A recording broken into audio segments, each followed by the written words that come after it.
Princess की, जो इंसानों को बचाने के लिए वर्ल्ड वॉर 1 को खत्म करती है और अपनी फैमिली और अपने किंगडम को हमेशा के लिए छोड़ देती है। और इस प्रिंसेस का नाम था डियाना। डियाना इस वक्त पेरिस में रहती है और इसके पास आता है एक आदमी और वो इसको आकर एक ब्रीफ केस देता है और ये ब्रीफ केस ब्रूस ने भेजा था, जो बैटमैन बनकर लोगों की हिफाजत किया करता था। अब जब डियाना उस ब्रीफ केस को खोलती है तो उसके अंदर एक पिक्चर थी और उसमें उसके साथ 4 लोग और थे और इस ब्रीफ केस में एक नोट भी था जिसमें ये लिखा था, I found the original, maybe one day you will tell me your story. यानी कि मुझे असली तस्वीर मिल गई है और हो सकता है तुम मुझे एक दिन अपनी कहानी सुनाओ। जब डियाना इस नोट को पढ़ती है तो वो अपनी पास्ट लाइफ में चली जाती है, यानी कि यहाँ से स्टोरी फ्लैशबैक में चली जाती है। ये वो वक्त होता है जब डियाना बहुत छोटी बच्ची थी और वो अपनी मदर के साथ एक आइलैंड पर रहा करती थी। उसकी मदर यहाँ की क्वीन थी। इस आइलैंड का नाम था थेमिसेरिया। ये एक हिडन आइलैंड था। इस आइलैंड को कोई भी आम इंसान नहीं देख सकता था, यानी कि ये आइलैंड पूरी दुनिया से छुपा हुआ था। इस आइलैंड की सबसे खास बात ये थी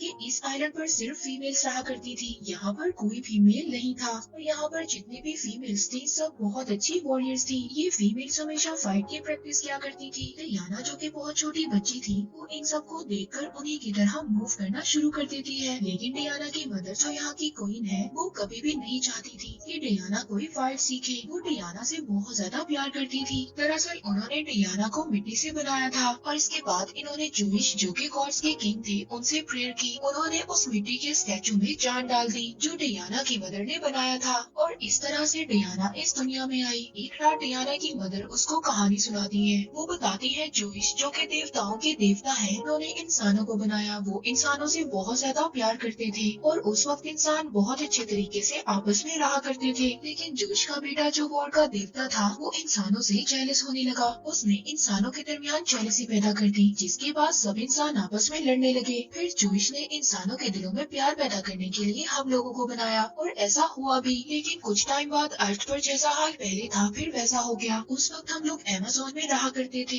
क्योंकि मैं अमेज़न की रानी थी, उस वक्त हमने जूइश के बेटे के खिलाफ वॉर की। जूइश ने हमारी मदद के लिए कुछ देवताओं को भेजा, लेकिन एरिस उनके बेटे ने सभी देवताओं को मार दिया। जब जूइश अकेले बचे तो उन्होंने अपनी पूरी पावर से एरिस का मुकाबला किया, जिसकी वजह से एरिस को ये वॉर छोड़कर जाना पड़ा। लेकिन जूइश इस बात को जानते थे कि उनका बेटा एरिस दोबारा वापस आएगा और पूरी इंसानियत को दोबारा से आकर खत्म कर देगा। इस वजह से जूइश ने हमें एक तलवार दी। उस तलवार से हम किसी भी देवता को मार सकते हैं। और फिर जूइश ने अपनी आखिरी सांसों से इस आइलैंड को बनाया। उन्होंने ऐसा इसलिए किया ताकि एरिस हमें कभी भी ना ढूंढ पाए और इसी तरह हम पूरी दुनिया से छुपे हुए हैं। क्योंकि जूइश एरिस का मुकाबला करने के बाद बहुत ज्यादा कमजोर हो गए थे और उन्होंने अपनी बॉडी को छोड़ने से पहले इस आइलैंड को बनाया। ये वही आइलैंड था जहाँ पर डियाना अपनी मदर के साथ रहा करती थी ताकि उन्हें एरिस कभी भी ना ढूंढ पाए। डियाना अपनी मदर से कहती है कि मैं उस तलवार को देखना चाहती हूँ जो जूइश ने आपको दी थी। डियाना अपनी मदर से पूछती है कि इस तलवार को कौन इस्तेमाल करेगा। डियाना की मदर उसको बताती है कि इस तलवार को सिर्फ वही इंसान उठा सकता है जो सबसे ज्यादा पावरफुल होगा। उसकी मदर कहती है तुम्हें इस बारे में सोचने की जरूरत नहीं है कि तुम्हें फाइट नहीं सिखाई जाएगी। लेकिन कोई इनको ये बात नहीं पता थी कि डियाना उनकी बहन से ये सब कुछ सीख रही है। सही वक्त गुजरता रहता है। डियाना अब बड़ी हो गई थी। एक दिन डियाना की मदर उसको ट्रेनिंग करते हुए देख लेती है। डियाना की मदर उसको वापस भेज देती है और अपनी बहन से कहती है कि तुम डियाना को फाइट क्यों सिखा रही हो। उनकी बहन उससे कहती है कि हम सब जानते हैं कि एक दिन एरिस वापस आएगा और अगर डियाना फाइट नहीं सीखेगी तो ये उसके लिए बहुत ही बड़ा खतरा है।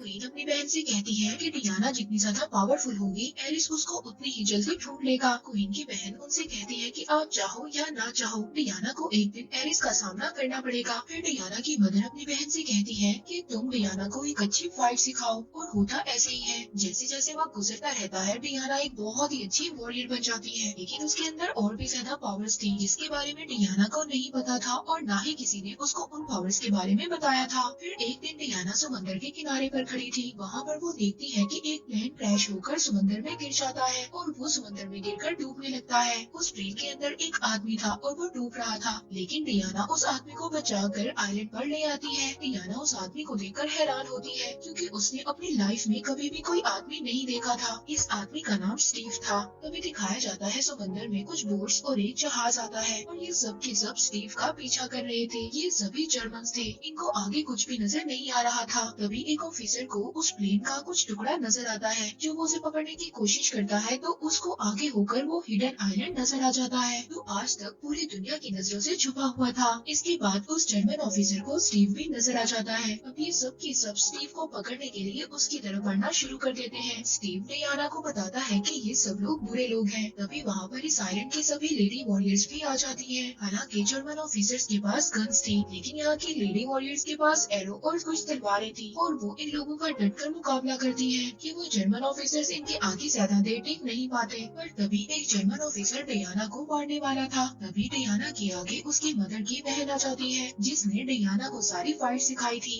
और वो उस बुलेट के लगते ही उनकी डेथ हो जाती है। वहाँ से डियाना को बहुत ज्यादा दुख होता है, वो बहुत ज्यादा रोती है और अब सभी जर्मन ऑफिसर्स भी मर गए थे। यहाँ पर सिर्फ स्टीव बच जाता है। ये सब स्टीव को मारने वाले थे, लेकिन डियाना उसके सामने आ जाती है। वो सबको बताती है कि ये हमारे साथ मिलकर लड़ा था। वो सब स्टीव से पूछती है कि तुम यहाँ पर क्या करने आए थे और तुम्हारा मिशन क्या है। स्टीव उनको बताता है कि मैं एक जासूस हूँ। मैं जर्मन के कैंप में उनके ही खिलाफ जासूसी कर रहा था। जब मुझे पता चला कि जर्मन एक जहरीली गैस बना रहा है और वो जहरीली गैस बनाकर सभी लोगों को मार सकते हैं, तभी मैं वहाँ से उनकी एक डायरी चुरा कर भाग गया और इस जहरीली गैस को बनाने के लिए वहाँ के जनरल ने ये ऑर्डर दिया है। और बहुत जल्दी ऐसा भी हो सकता है कि एक कंट्री दूसरी कंट्री के खिलाफ वॉर करे और इसी तरह सब लोग मर जाएंगे। दरअसल इस आइलैंड के बाहर वर्ल्ड वॉर 1 की तैयारी हो रही थी, लेकिन इस आइलैंड पर रहने वाले लोगों को कुछ भी नहीं पता था। स्टीव कहता है कि अगर मैं ये डायरी वक्त पर अपने हेडक्वार्टर पहुंचा दूं, तो क्या पता हो सकता है ये वॉर यहीं पर रुक जाए और इस तरह लाखों लोगों की जान बच जाएगी। अब ये सारी बातें डियाना को सुनकर ये लगता है कि ये सारा काम एरिस का है। वो एक बार फिर से इंसानियत को खत्म करना चाहता है, लेकिन डियाना ऐसा नहीं चाहती थी। वो इंसानियत को बचाना चाहती थी। लेकिन डियाना अगर इस आइलैंड से बाहर गई तो वो कभी भी दोबारा इस आइलैंड पर नहीं आ सकती। लेकिन डियाना ये फैसला करती है कि वो इंसानियत को बचाएगी। अब वो वॉर में जाने के लिए अपनी पोशाक पहनती है और साथ ही वो तलवार भी ले लेती है जो जूइश ने दी थी। जब डियाना आइलैंड से जा रही होती है तब वहाँ पर उसकी मदर आती है। वो डियाना से कहती है कि अगर तुम इस आइलैंड से बाहर गई तो तुम्हें पता है कि तुम दोबारा इस आइलैंड पर कभी नहीं आ सकती और इंसानों की दुनिया तुम्हारे लायक नहीं है। इसके बाद स्टीव और डियाना जहाज में बैठकर इस आइलैंड से निकल जाते हैं।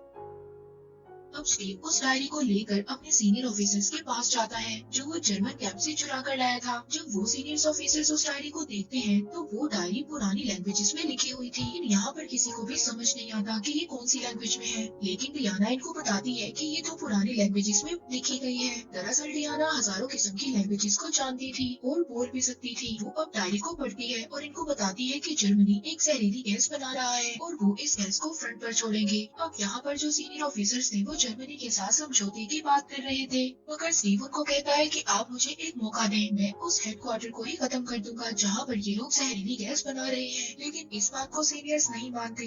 अब डियाना को गुस्सा आ जाता है, क्योंकि वो जानती थी कि अगर जर्मनी ने वो जहरीली गैस को छोड़ दिया तो हजारों लाखों लोगों की जान जा सकती है। उसकी नजरों में हर एक इंसान की जान की कीमत है। स्टीव अब डियाना को वहाँ से ले जाता है। वो उसको कहता है कि हम बातचीत करने की कोशिश कर रहे हैं। डियाना उसको कहती है कि वो एरिस है, वो किसी की बात को नहीं सुनेगा। दरअसल डियाना ने ये बात मान ली थी कि इस वॉर का जो लीडर है वो कोई और नहीं बल्कि एरिस है और वो किसी भी कीमत पर इंसानियत को खत्म करना चाहता है। वहीं पर दूसरी तरफ जर्मनी में डॉक्टर मीरू को दिखाया जाता है, जो ये सब जहरीली गैसेस बना रही थी। अब उस डायरी के गुम होने से इस डॉक्टर को बहुत ज्यादा परेशानी हो रही थी। जनरल उसके पास आते हैं और उससे पूछते हैं कि तुम्हारा काम कब तक कंप्लीट हो जाएगा। डॉक्टर मीरू जनरल को कहती है कि मैंने एक नई गैस बनाई है, उसका जो भी इंसान इस्तेमाल करेगा वो बहुत ज्यादा पावरफुल हो जाएगा। वो वहाँ पर एक कैप्सूल तोड़ती है, जिसका धुआं जब जनरल की नाक में जाता है तो उनके अंदर बहुत ज्यादा ताकत आ जाती है। वो बहुत ज्यादा पावरफुल हो जाते हैं और साथ ही साथ हमें ये भी दिखाया जाता है कि अब डॉक्टर मीरू को एक नया फॉर्मूला मिल गया था। वो अब इस नए फॉर्मूले से एक नई गैस बना रही थी, जिस गैस से लाखों लोगों को एक ही टाइम में मारा जा सकता है। वहीं पर दूसरी तरफ स्टीव अब डियाना को वहाँ पर ले जाने के लिए तैयार हो गया था, जहाँ पर वॉर चल रही थी। अब जाने से पहले ये कुछ लोगों की एक टीम बनाते हैं जो मिलकर काम करेंगे। डियाना जब उस जगह पर जाती है तो वहाँ पर लोगों को देखकर उसको बहुत ज्यादा दुख होता है। इसके बाद ये लोग बेल्जियम फ्रंट पर पहुँच जाते हैं, जहाँ पर बहुत ज्यादा गोलाबारी हो रही थी और लोग मर रहे थे और सब इधर उधर भाग रहे थे। सबकी हालत बहुत ज्यादा खराब थी। तभी यहाँ पर एक औरत रुक कर डियाना से बात करती है और उसको बताती है, हमसे हमारा सब कुछ छीन लिया गया और बहुत सारे लोगों को गाँव में गुलाम बनाकर रखा गया है। डियाना उस औरत से पूछती है कि ये सब कहाँ पर हुआ। वो औरत इशारा करती है, वहाँ पर जर्मन का कब्जा था। डियाना उस जगह पर जाना चाहती थी। वो स्टीव से कहती है कि मैं यहाँ पर रहने वाले लोगों की मदद करना चाहती हूँ। स्टीव उसको वहाँ जाने से रोकता है, लेकिन डियाना उसकी बात नहीं मानती। अब इसके बाद डियाना अपनी वॉरियर की पोशाक में आ जाती है और वो उस तरफ बढ़ना शुरू करती है जहाँ पर जर्मन सोल्जर्स गोलियां चला रहे थे। डियाना सभी बुलेट्स को अपनी आर्मर से रोक लेती है जो उसने अपने बाजुओं पर पहने हुए थे। वो वहाँ पर सभी बुलेट्स का मुकाबला करती है। उसकी नजर बहुत ज्यादा तेज थी। अब सभी जर्मन डियाना की तरफ फायर करना शुरू कर देते हैं, लेकिन डियाना के पास जो ढाल थी वो सभी बुलेट्स को रोक देती है। अब ये सब देखने के बाद स्टीव और उसके बाकी सभी साथी भी वहाँ पर आ जाते हैं और सभी जर्मन सोल्जर्स पर फायर करने लगते हैं। डियाना अब उस जगह पर पहुँच गई थी जहाँ पर जर्मन ने गाँव वाले लोगों को अपना गुलाम बनाया हुआ था। डियाना यहाँ पर जर्मन सोल्जर्स को बहुत बुरी तरह मारती है। उस पर वहाँ पर जर्मन ऑफिसर्स बहुत ज्यादा फायर भी करते हैं। यहाँ पर सभी जर्मन ऑफिसर्स को मार देती है। यहाँ पर जो सबके सब गाँव वाले थे वो अब सभी आजाद हो गए थे और ये सब होता है डियाना, स्टीव और उनके बाकी सभी साथियों की वजह से।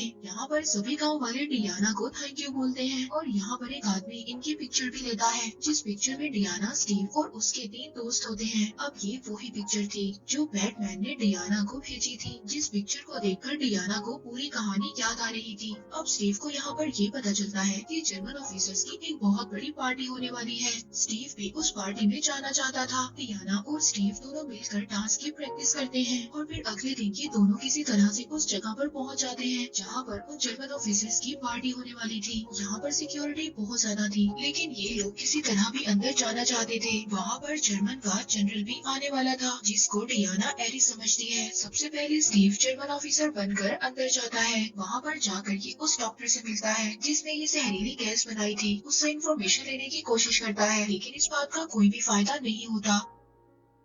तभी वो देखता है कि इस पार्टी में डियाना भी आ गई थी और उसने अपने कपड़ों में उसी तलवार को छुपाया हुआ था जो किसी भी देवता को मार सकती थी। जब डियाना अपनी तलवार निकालकर उस जनरल को मारने वाली थी, तभी स्टीव उसको रोक लेता है। डियाना उसको कहती है कि मैं एरिस को मार दूंगी, जिसके मर जाने से सब कुछ ठीक हो जाएगा। स्टीव डियाना से कहता है कि अगर वो एरिस ना हुआ तो तुम क्या करोगी। इसके बाद हमें दिखाया जाता है कि वो लोग इस जहरीली गैस को एक गाँव में छोड़ देते हैं। डियाना अब उस गाँव में जाती है। जब वो वहाँ पर जाकर देखती है तो वहाँ पर हजारों लोग इस गैस की वजह से मर गए थे, जिस बात से डियाना को बहुत ज्यादा दुख होता है। तभी वहाँ पर स्टीव आ जाता है। वो स्टीव को बोलती है कि मैं एरिस को मारने वाली थी, लेकिन इस बात से तुमने मुझे रोका और अब मैं सब कुछ समझ चुकी हूँ। वो कहती है एरिस ने सिर्फ जर्मन्स का दिमाग खराब नहीं किया, बल्कि तुम्हारा भी दिमाग खराब कर दिया है। वो कहती है अब मैं वहाँ पर जाऊंगी और जनरल को खत्म कर दूंगी। तभी स्टीव उसको दिखाता है कि कहीं दूर से धुआं उड़ रहा था। डियाना अपने घोड़े पर बैठकर अब उस जगह के लिए निकल जाती है। वहाँ पर पहुँचकर वो सभी जर्मन सोल्जर्स को मार देती है। इसके बाद वो उस कैबिन तक पहुंच जाती है जहाँ पर जनरल थे। वो जनरल डियाना को शूट करने की कोशिश करते हैं, लेकिन तभी डियाना अपने कवच से उस बुलेट को रोक लेती है।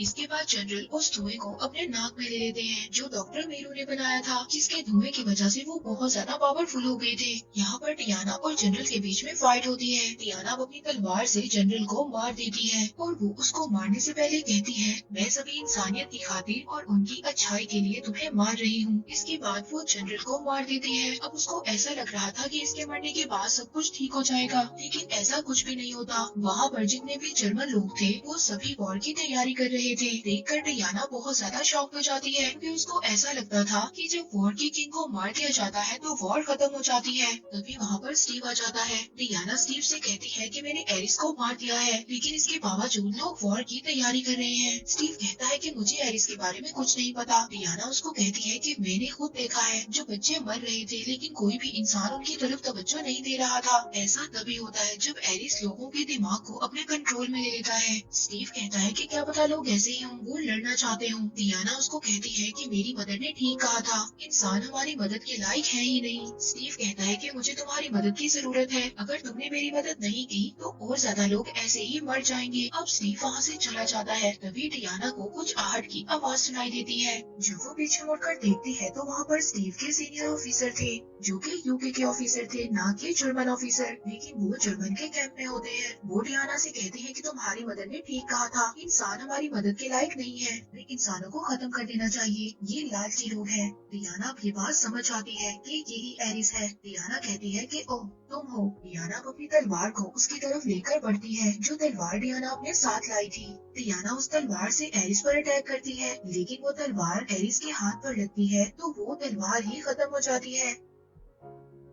डियाना ये देखकर पूरी तरह शॉक हो जाती है क्योंकि डियाना को ये लगता था कि वो इस तलवार से एरिस को मार सकती है। एरिस उसको कहता है कि इंसानों ने हमारे अर्थ को हमसे छीना है और वो पूरी तरह से उसको बिगाड़ रहे हैं। जब मेरे फादर ने मुझ पर अटैक किया तो उनकी अटैक की वजह से मैं बहुत ज्यादा कमजोर हो गया था और मैंने हजारों साल इंतजार किया और आज जो सभी इंसान जहरीली गैसेस को बना रहे हैं उनके फॉर्मूलाज मैंने ही इंसानों के दिमाग में डाले थे। मैंने पहले भी कोशिश की थी लेकिन मैं कामयाब नहीं हो पाया, लेकिन अब मुझे सक्सेसफुल होने से कोई भी नहीं रोक सकता। अब वो डियाना को विजन्स में ले जाता है। वहाँ पर जाकर वो डियाना को दिखाता है कि देखो सान किस तरह से हमारे अर्थ को डिस्ट्रॉय कर रहे हैं। वो कहता है कि तुम मेरे साथ मिल जाओ, हम दोनों मिलकर अर्थ पर रहने वाले लोगों को डिस्ट्रॉय कर देंगे, इसके बाद ये अर्थ हमारा होगा। वो डियाना को ये भी बताता है कि जिस तलवार से तुमने मेरे ऊपर अटैक किया था वो देवताओं को मारने वाली तलवार नहीं थी, बल्कि वो हथियार तो तुम खुद हो जो जूइश ने अपने हाथों से बनाया था। दरअसल जूइश ने डायना को इसलिए बनाया था ताकि वो इंसानों को बचा सके और एरिस का मुकाबला कर सके, लेकिन डियाना उसको मना कर देती है। वो कहती है कि मैं तुम्हारी सोच का कभी भी हिस्सा नहीं बन सकती। अब यहाँ पर डियाना और एरिस के दरमियान फाइट स्टार्ट हो जाती है। दूसरी तरफ स्टीव और उसके साथियों को ये बात पता चलती है कि जर्मन के लोग बहुत सारी जहरीली गैसेस को लंदन में गिराने वाले हैं, जिससे वो पूरा सिटी डिस्ट्रॉय हो जाएगा और उन्होंने इन बॉम्ब्स को एक प्लेन में लोड कर दिया था। स्टीव चाहता था कि इस प्लेन को हवा में ही डिस्ट्रॉय कर दिया जाए ताकि ये जहरीली गैसें कभी भी अर्थ तक ना पहुँच सके। दूसरी तरफ डियाना और एरिस को दिखाया जाता है कि उन दोनों के दरमियान में बहुत ही जबरदस्त फाइट हो रही थी। अभी वहाँ पर एक बहुत बड़ा ब्लास्ट होता है। डियाना साइड पर जाकर गिरती है। वहाँ पर स्टीव आ जाता है। वो डियाना से कहता है कि मुझे जाना होगा। डियाना उसको कहती है कि तुम फिक्र नहीं करो, मैं सबको संभाल लूंगी। स्टीव कहता है कि मुझे लोगों को बचाने दो, मैं तुमसे बहुत ज्यादा प्यार करता हूँ। इसके बाद स्टीव उस प्लेन पर चढ़ जाता है जिस प्लेन के अंदर गैसेस वाले बॉम्ब थे। वहीं दूसरी तरफ एरिस ये चाहता था कि डियाना उसके साथ मिल जाए, लेकिन डियाना ऐसा नहीं चाहती थी।